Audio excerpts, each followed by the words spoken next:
Welcome back to the podcast today with me, Johnny Pardo. Today I'm going to welcome Doug to the show where we're going to have a great conversation, I'm sure. So just a quick introduction to Doug, and then I'll hear a little bit more about his story. We can get to know him a little bit more. So Doug is a former Marine, monk, a financial expert who brings a unique perspective on wealth, purpose, and ethical living. A best-selling author and partner at Longview Asset Management, he helps people align money with their values using tools from psychology, spirituality, and the Enneagram. His latest book, Taming Your Money Monster, proves financial success and ethical living go hand in hand, not just coexisting, but enhancing each other. Welcome to the show today, Doug. Glad to have you on board. Be really interesting. It sounds like you're doing a lot of work with people to help them with money, which I know it's a thing a lot of us can be challenged with. I know I've been through my struggles in the years, kind of on the ups and then downs and things like that. And I know many people talk about it. But yeah, what's got you, and you've got a really great background, it sounds like a mixture of roles, but what's got you so driven to helping people with money? That'd be great to hear a little bit about that.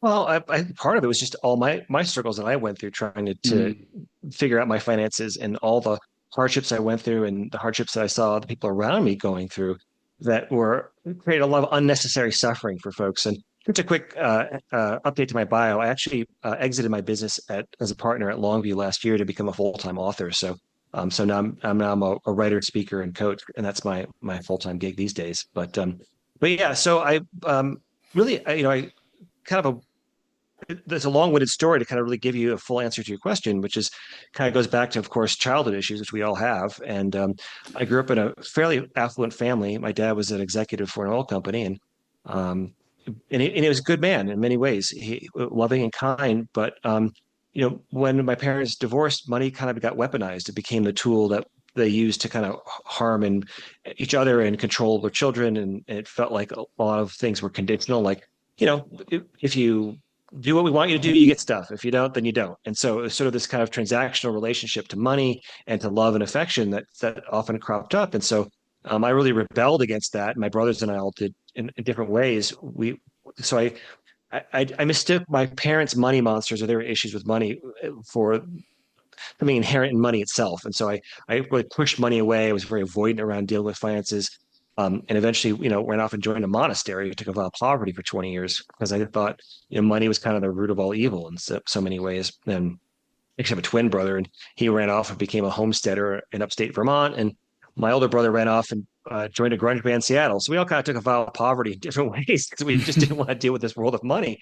And that didn't serve us very well. And so uh, when I got to the monastery about 3 years in of my 20-year stint, the monastery went bankrupt because we all hated dealing with money. None of us wanted anything to do with this thing. And so I realized that these emotional blocks that we all have, most of us have, and they manifest in different ways according to our personality, are just driving our lives into ditches, or they're just really creating problems that there's just a tremendous amount of suffering that comes about when you're living in poverty. Let's put it that way.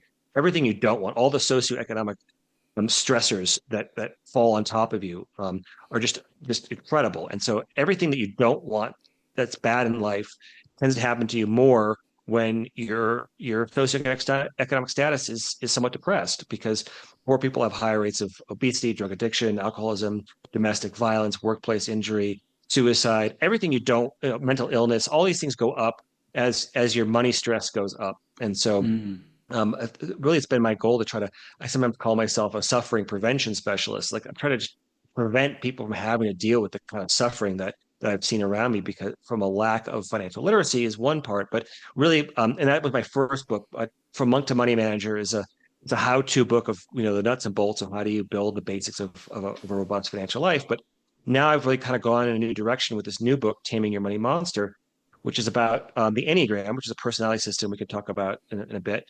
But really, what's a why do book? What's the psychological blocks that we all have that tend to hold us back from really achieving financial freedom or living the life that we really want to live? Okay, so yeah, you touched on a couple of things there, like sometimes there's a lack of financial literacy and sort of understanding it, but then also there's these financial blocks as well. you touched on as well psychologically. Because I know, like for me, just like observing the world, there's not such shortage of like strategies and things to do, and people always going on it. And it's got me like questioning sometimes. Oh, is there kind of like a blot there? So yeah, is it a case that you often find even if you've got the right strategy, if you've not got the right psychology, it's always going to be limited. Yep, you got it. Exactly right. Like it's so what to do is of course tricky, but if we don't bring in the right mindset, we tend to there's a lot of self-sabotage that can come in, and a lot of things that we can do that are unhealthy ways that we can relate to money that create problems for ourselves and those we love. That makes sense. So could you touch a little bit on the Enneagram? Because you Sure. mentioned that a moment ago.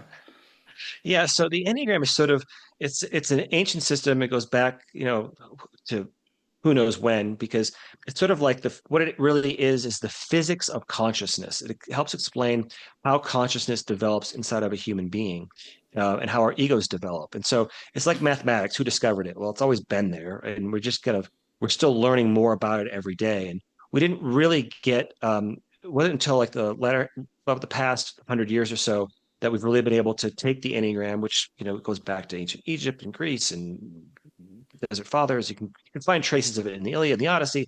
But essentially now we've really codified it and brought it into sort of wedded it to modern psychology, and now we've been able to wed it to neurobiology to really give it some robust scientific background, or support to the wisdom that's our ancestors have been using for millennia.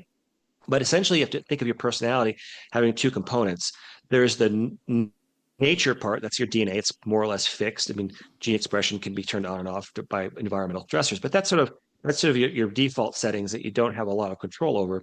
But then there's the nurture part of your personality, and that's what the Enneagram really talks about: is how did your childhood environment shape your personality, and what's the actual mechanisms that created your unique ego structure, your ego defense mechanisms, and what we call in Jungian psychology your shadow. Like we all have a shadow side to our personality, and the Enneagram kind of maps out. And what I've done in this book for the first time is they map the shadow structure for each of the nine Enneagram types, which are the kind of nine archetypal typical ways a personality can form and still be functional. So I sometimes use car metaphors because it kind of makes sense for people. Like you have a unique make and model of car. Your car is totally unique, an infinite variety of cars that are possible. And just because you have one model of car, there's still inside those models a tremendous amount of variety. And so Enneagram kind of tells you what's the model of of your ego that you're driving. And there's really nine ways that you can really form in a very broad sense an ego structure and have it still be roadworthy, right? Just like a car. Like we have family sedans, you've got SUVs, you've got compact cars. They sort of fall into these general categories. The same thing with your ego. And the Enneagram kind of gives you the user's manual to your ego, and it says, okay, here's how this thing really works. It explains all of your unconscious motivations and drivers, all the sort of pitfalls that you're likely to fall into, and then how do you become the healthiest and most fulfilled expression of your personality. So that's a really quick overview, and I can maybe explain how it works if we've got the time for that. Yeah, no, that's really I like the analogy that's coming up for me is like if you've got a certain type of car and then you're feeding it with like the wrong fuel or the Mhm. wrong stuff it needs, it's like Right, going to malfunction. It's not going to work. It sounds right, like maybe this is a bit like it. Like if you're not aware of what personality type you've got here, and then right, you're doing certain other things that are not going to help it, that sounds very limiting to an individual. right. Like for example, if you're driving a Hummer and you're trying to park it in a compact space at the grocery store, there's going to be problems. Or if you're driving a compact car, you want to go off-roading with it, that's going to be problematic. Or the fuel you're putting into it. Exactly. All those metaphors work really well.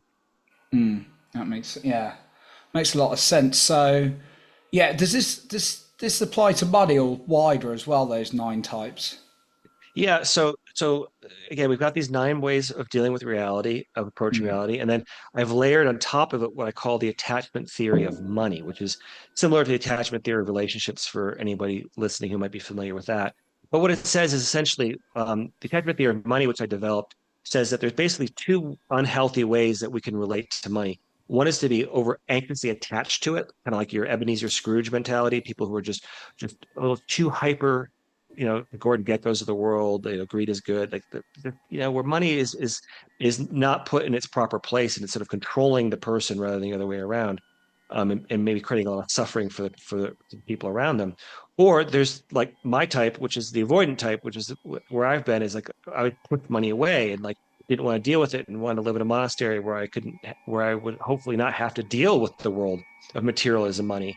And of course, that doesn't work out well either. That creates a whole nother set of problems. And so that those two ways of dealing with money, being either anxious or avoidant, when we layer that on top of the 9 Enneagram types, creates two money monsters for each of the 9 types. And they're very unique ways that those anxious or avoidant strategies express themselves, and then trying to teach people how to overcome them to become a true money master and really build a life that they're really looking for.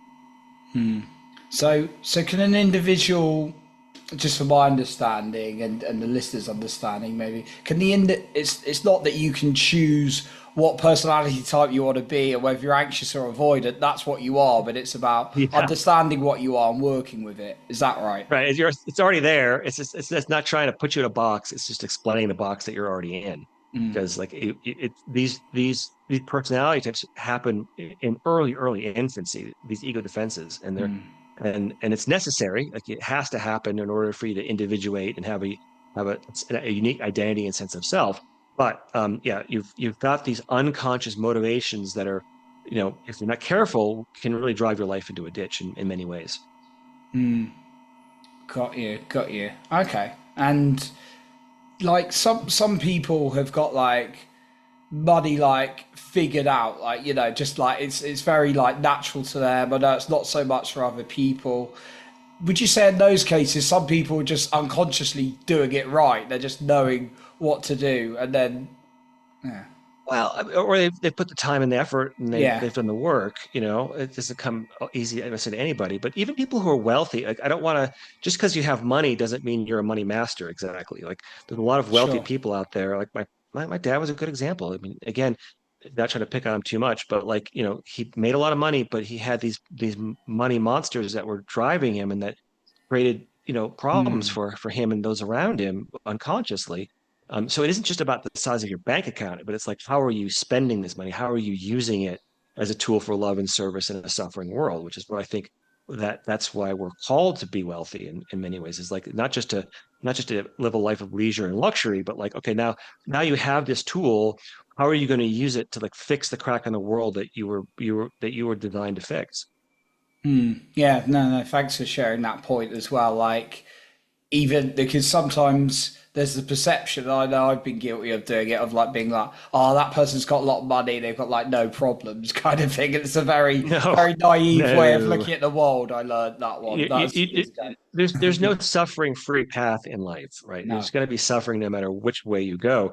Just if you have wealth, you just get to upgrade to a better class of problems. So it's like, all right, you're going to have problems, but the problems of the wealthy are much easier to manage, I think, than problems of the poor.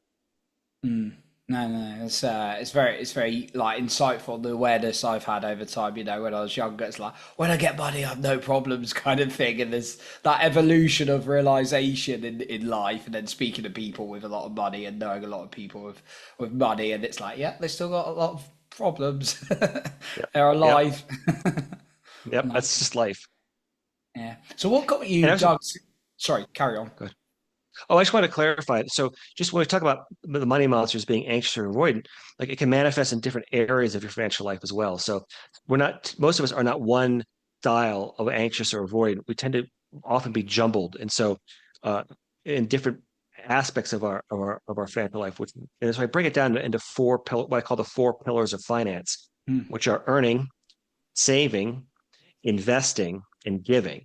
And so those 4 pillars, you might be, say, an anxious earner where you're making a lot of money, but you might be an avoidant saver, where everything that comes in goes out, you spend it on stuff. And so that's a great way to stay poor, right? Or some people are really good investors, but they're terrible givers. They can be very greedy and they don't ever give back to the world around them. So I think to be a true money master, you got to have to master all 4 of those pillars and understand where does anxiety or avoidance manifest in those different parts of your life. Yeah, the yeah, I just wrote those down: earning, saving, investing, and yeah, Giving. giving. And like even thinking of my own life, like the saving one, like many times been of, but like the giving one's not like a problem. So I can even relate that to, or the investing's not necessarily a problem either. But yeah, it's very interesting. We're just like looking at those different four buckets. And yeah, like so you're saying like you could be like anxious or avoidant in one, but you could be secure in like another. Exactly. You nailed it. Right. Yeah. Okay. No, that makes a lot of sense. Wow. Yeah. There's a lot of there's a lot of things to think about for people, but I think that's great. While you've kind of got like the book there in terms of how. So yeah, the book sounds like it's a great starting point for anyone who's just like, what's going on in my head? Hmm. Yeah. Exactly right. I think people will find it very. I think it's a groundbreaking book in a lot of ways. I think I've really cracked some important topics in a very deep level, but making it very accessible. I think the book is designed to be, a mass market book. It's designed to be entertaining. There's a lot of humor in it, and it really will, I think, be a real useful tool for your listeners if they're having struggles with money in any way. Absolutely. Doug, I wanted to. You touched on a little bit on like some of these these personality types and the way we view things and the way our personalities and shapes often come from these like early experiences in life and Yeah. how we've like made up of. One Mhm. thing, just on the wider aspects that comes up a lot of this podcast is like trauma and things people have Mhm. gone through. In Mhm. terms of financial trauma, is that something that's like covered in the book as well?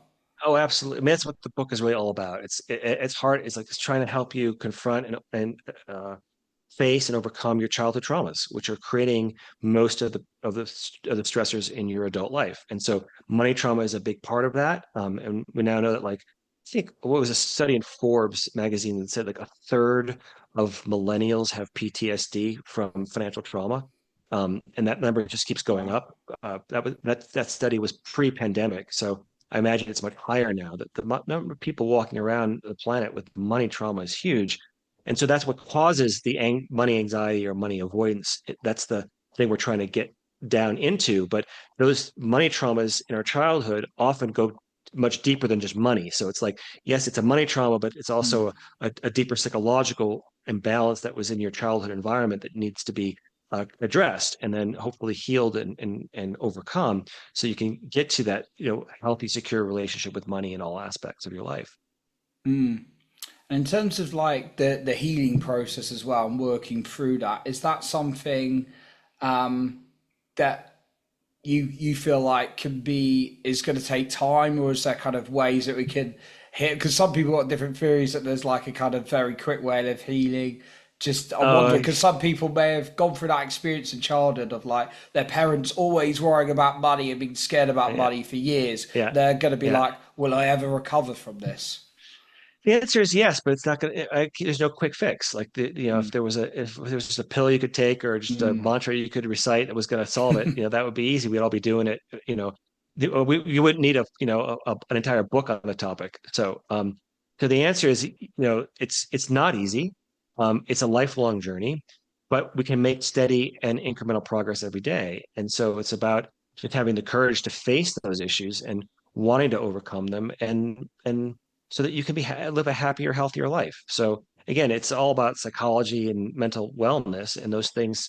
Again, there's no quick fix, but there is a path, and it's well trod. And many people have been through this before, and you and I and your listeners are not the first. So we can use the wisdom of the Enneagram, and we can use the wisdom of modern psychology, and the tools that we have at our disposal to kind of bring them all together in a way that really will help you tame your money monsters and become a money master. I like that. Yeah, this sounds like a great bunch of tools in there available for people. So, yeah, excited to. I'm going to grab myself a copy. I love learning this stuff. What about your other book, Doug? Uh-huh. Monk Money Manager. Is so that's more about the financial literacy aspect and the practical side of Yep. money. Yeah. Yeah, the subtitle for that is A Former Monk's Financial Guide to Becoming a Little Bit Wealthy and Why That's Okay. So, like, trying to put a spiritual spin, regardless of your tradition or background, and help people have an ethical, sort of bring your spiritual life and your financial life together in a meaningful way, and be giving people some tools to understand what that might look like. But more importantly, it's sort of a how-to book. It gives you the nuts and bolts of like, if you don't know the basics of investing, you don't know the basics of, things like insurance and taxes and, budgeting. It's really going to go into those skill sets and give you the practical tools that you're going to need in order to get your financial life in order. So that's just yeah, it's a good primer for those who maybe are might feel that they're a little financially illiterate and want to up their game. Mm. And when you came, when you were obviously you're a monk, and you mentioned you went into the monastery to like avoid quite a lot around like money, and then you came out. Was this a journey you decided to go through in terms of just like learning a little bit each day? I'm just curious how you kind of picked up this. Did you get yourself a mentor? Was it just a collection of stuff? It was the stress of necessity. Mm. It was when the monastery went bankrupt, and I was just leaving all of the responsibility for the finances to the business manager and the community. I just figured they were older, they were wiser, they had more degrees than I did, they knew what they were doing, and I didn't have to think about it. And turns out that wasn't the case.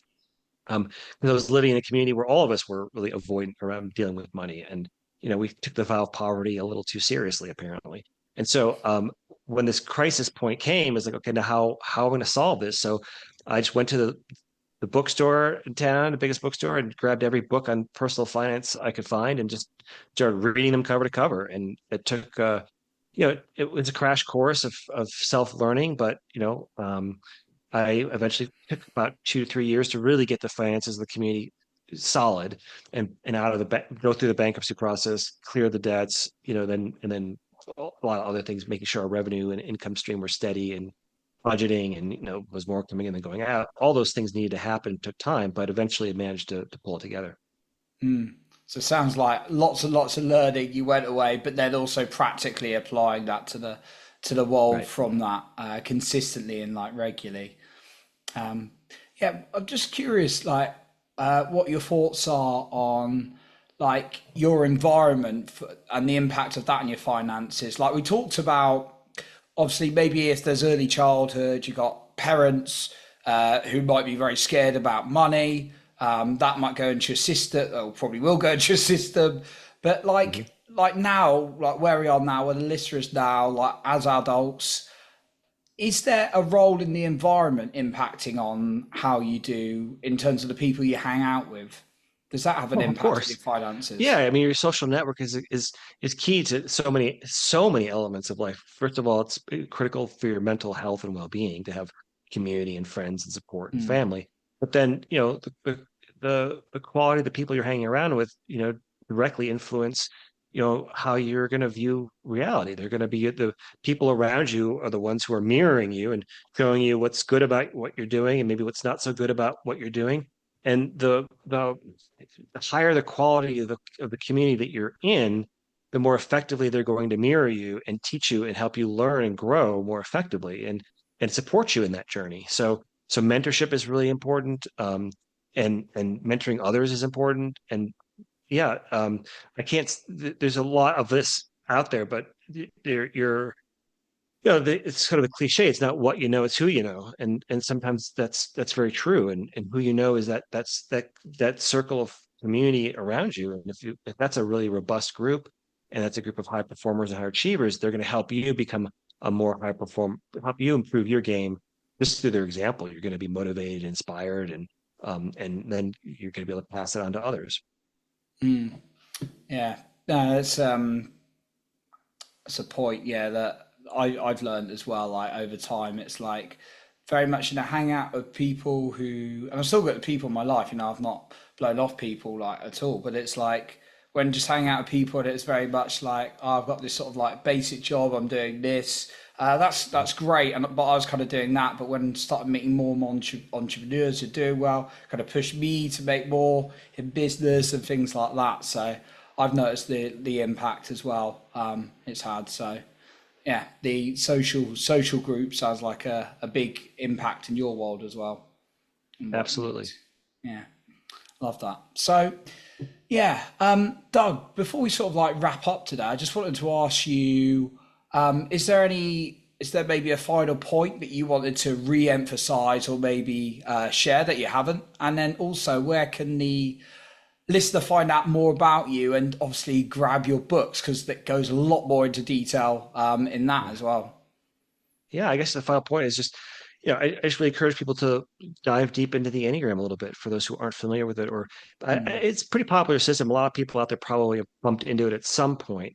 But I would say that I've really re-envisioned and really rebuilt the Enneagram from the ground up in a way that I think even people who are experienced with the Enneagram will appreciate and can learn a lot from, and it makes it so much more accessible to newbies.